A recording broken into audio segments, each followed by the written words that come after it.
Hey everyone, and welcome to our deep dive. We're going to be taking a look at some pretty basic stuff today. I mean, the days of the week, the months of the year, the seasons. But stick with us Yeah. because it's going to get interesting. We found some sources that really dig into the cultural connections and all the little nuances Yeah. that we might not even realize we're using when we talk about time in English. Yeah, it's kind of like when you learn a new word, right? You learn the basic definition, but then Yeah. you start to use it and you realize, oh, there's all these different ways to use it, all these different shades of meaning. Oh, totally. It's not just one thing. And that's Yeah. kind of what we're doing today. We're taking those basic words, Monday, Tuesday, June, July, summer, winter, and we're really diving into what they mean. Yeah, like peeling back the layers. Exactly. So let's start with the days of the week. Monday, Tuesday, Wednesday, Thursday, Friday, Saturday, Sunday. Yeah, the classic 7-day week. Yeah. And I mean, it's pretty standard around the world, right? Hmm. But even though we all use the same 7 days, Right. the sources we found, they point out that the feeling of each day can be totally different depending on where you are. Totally. I mean, think about it. Some cultures might consider Wednesday hump day, right? Like you're over the hump of the week. Right. But in other cultures, Wednesday might not have that same energy. Exactly. And then you have certain days that are associated with specific traditions or rituals or even certain moods. Oh, yeah. Like in some cultures, Friday night is the start of the weekend. Oh. So it has a really upbeat, celebratory feeling. Exactly. And those cultural differences really shape how we experience each day of the week. It's so cool how, even something as simple as a day of the week can have so many different layers of meaning. And you know what? I'd love to hear from you, our listeners. Yeah. What are some of the cultural practices or traditions associated with different days of the week in your experience? Do you have a day that's considered especially lucky or unlucky? Share your thoughts with us in the comments. We'd love to hear from you. Yeah, and moving on to months, they're obviously more than just markers on a calendar. Right. They're like the building blocks of our year. Yeah, and our sources highlight how they influence, well, pretty much everything. I mean, festivals, holidays, the rhythm of work and leisure, even our perceptions of time passing. It's true. I mean, think about it. The way we divide the year into months shapes how we organize our lives. Yeah, totally. And speaking of months, June always makes me think of birthdays. But our sources, they went deeper than that. Oh, yeah. And they pointed out that the whole tradition of June weddings, it might actually be linked to the Roman goddess Juno. Oh, wow. I didn't know that. Yeah, she was like the protector of marriage, and June was her month. It's so cool how these historical connections add another layer of meaning to our modern practices, right? It's amazing how these things stick around, even after all these centuries. It is, and it's not just June, of course. Each month has its own set of cultural associations and traditions. For example, in many East Asian cultures, the Lunar New Year is a huge celebration, right? It marks the beginning of a new year, but it falls on a different date each year. Right, because it's based on the lunar calendar, not the Gregorian calendar. Exactly. So, even though we might all use the same calendar in a way, the way we actually experience and mark time can be really diverse. Yeah, for sure. Different cultures, different traditions, different ways of looking at time. Exactly. And that brings us to seasons, which our sources describe in such vivid language, like spring is warm and flowers bloom, Ah, that's beautiful. summer is hot and sunny, autumn is cool and the leaves change color, Nice. winter is cold and snowy. It really paints a picture in your mind, right? It does, but it's important to remember that those descriptions, they're coming from a specific perspective, typically the Northern Hemisphere, because, as our sources remind us, when it's summer in the Northern Hemisphere, it's winter in the Southern Hemisphere. Yeah, that's easy to forget sometimes. Right. And then, of course, you have regions near the equator that experience rainy seasons and dry seasons instead of the 4 traditional seasons. So, someone in Canada might be looking forward to a snowy Christmas in December, Right. while someone in Australia might be planning a barbecue on the beach. Exactly. Geography really plays a huge role in how we experience the seasons. Absolutely. And it's just another example of how these seemingly simple concepts, days, months, seasons, they're actually so intertwined with, geography, culture, personal experience. Yeah, it's all connected. So thinking about where you live, how would you describe the seasons? Do those classic descriptions we talked about, do they ring true for you? Or do you have a different way of experiencing them? So we've talked about the cultural side of things, Right. but what about actually using these time words, in everyday English conversation? Yeah, that's a great point. It's one thing to know the names of the days and the months, but it's a whole other thing to actually use them naturally, right? Exactly.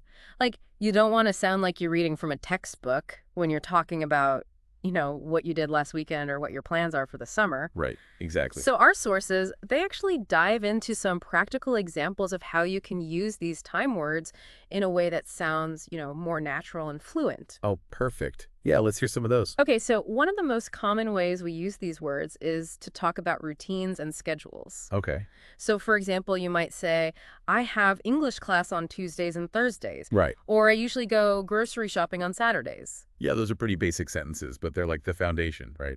Exactly. And what's cool is you can build on those basic sentences by adding more detail. Oh, okay. So like instead of just saying, I have English class on Tuesdays and Thursdays, I could say, You could say, I have English class on Tuesday evenings after work. oh yeah, that's much more specific. Right, and it gives the listener a better understanding of your schedule. Totally. And you can do the same thing with the sentence about grocery shopping. You could say, I like to go grocery shopping early on Saturday mornings to avoid the crowds. Right. So you're not only saying when you go, but also why you go at that time. Exactly. Adding those extra details not only makes your English more precise, but it also helps you, paint a clearer picture for the listener. Yeah, it's like adding color and texture to your language. Absolutely. And it's a key part of, effective communication. For sure.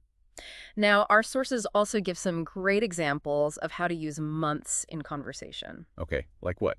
Well, you might say something like, my birthday is in July, Simple and straightforward. or we're planning a vacation for December. Yeah, those are pretty basic. They are. But what's really interesting is how you can use months to talk about cultural events and celebrations. Oh, okay. I like that. Yeah, for example, you could say, in October, we celebrate Halloween by dressing up in costumes and going trick-or-treating. It's a good one. Or in April, many cultures celebrate springtime with festivals and outdoor gatherings. So you're not just stating the month. You're actually connecting it to something meaningful, something cultural. Exactly. And that's what makes those sentences so much more interesting and engaging. It's like you're not just giving information. You're sharing a little piece of your culture. I like that, sharing a little piece of your culture. Now, remember those vivid descriptions of the seasons we talked about earlier? Yeah, spring is warm and flowers bloom and all that. Exactly. Well, our sources suggest using those descriptions to talk about the weather and your personal preferences. Oh, I like that. So instead of just saying, it's cold today. Right. You could say, it's a typical winter day here, cold and snowy, so I'm staying inside by the fire. Oh, that's much more evocative, right? It is. And instead of just saying, I like warm weather, you could say, I love the long, sunny days of summer. It's the perfect time to go swimming and hiking. You're not just stating a fact, you're expressing your feelings about the season.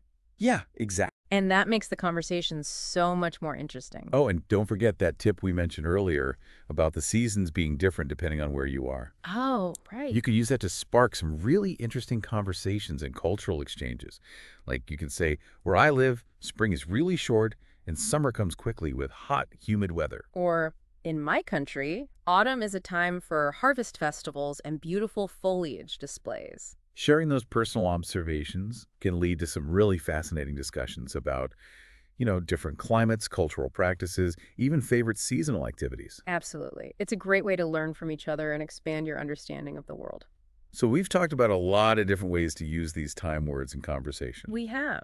But do you have any tips for, actually practicing these expressions? Yeah, our sources suggest a really simple but effective technique.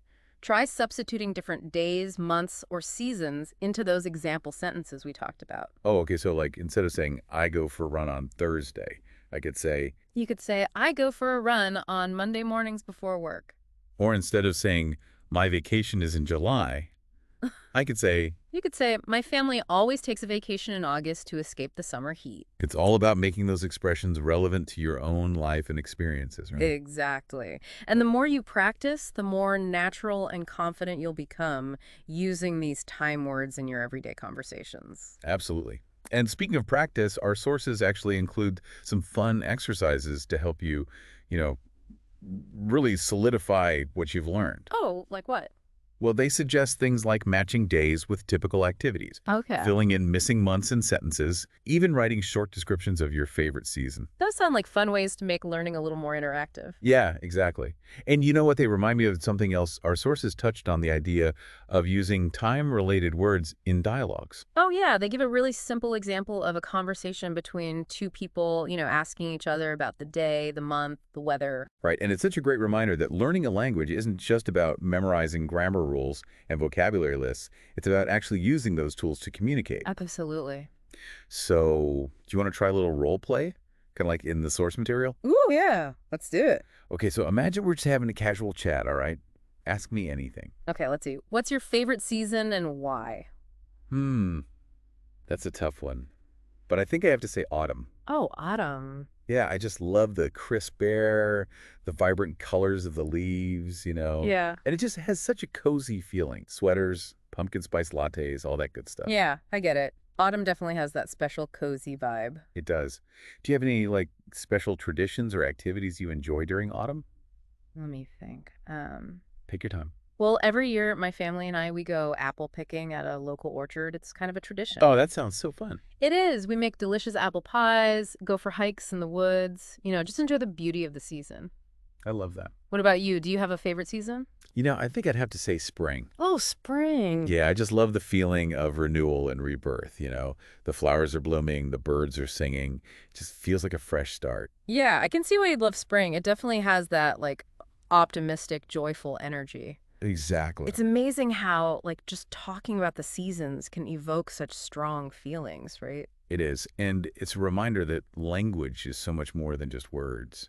It's about, sharing experiences, connecting with others. Absolutely. Well said.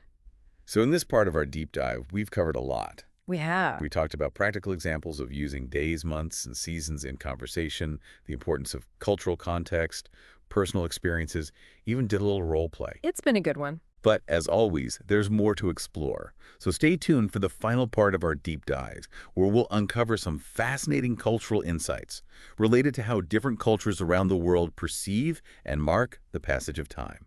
All right, welcome back to our deep dive.